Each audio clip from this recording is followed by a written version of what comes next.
Saikrishna custodial death కేసులో నేడు 6వ రోజు సీఐ నాగరాజును కస్టడీకి తీసుకొనుంది సిట్. రేపటితో నాగరాజు కస్టడీ ముగియనుంది. నిన్న Saikrishna custodial torture, lockup death, body మాయం చేయడంపై ఆరా తీసింది సిట్.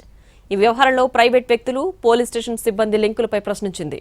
సీఐ నాగరాజుతో సన్నిహితంగా ఉండే వాళ్ల గురించి క్వశ్చన్ చేసింది. అయితే సిట్ అడిగిన ప్రశ్నలకు సీఐ నాగరాజు నోరు మెదపలేదని తెలుస్తోంది. మరోవైపు సుప్రీంకోర్టు నిబంధనలకు విరుద్ధంగా సిట్ కస్టడీ చేస్తోందని నాగరాజు భార్య పిటిషన్పై నేడు తీర్పు ఇవ్వనుంది ఏపీ హైకోర్టు. అటు సాయికృష్ణ లాకప్ డెత్ కేసులో నిందితుల కస్టడీ పిటిషన్లపైన ఇవాళ విచారణ జరగనుంది. నిందితులు సాంబయ్య, బాబురావును 5 రోజుల పాటు తమ కస్టడీకి ఇవ్వాలని కోర్టులో పిటిషన్ వేశారు పోలీసులు. నిందితుల విచారణలో సాయికృష్ణ మృతికి సంబంధించిన కీలక అంశాలు వెలుగు చూసే అవకాశం ఉంది.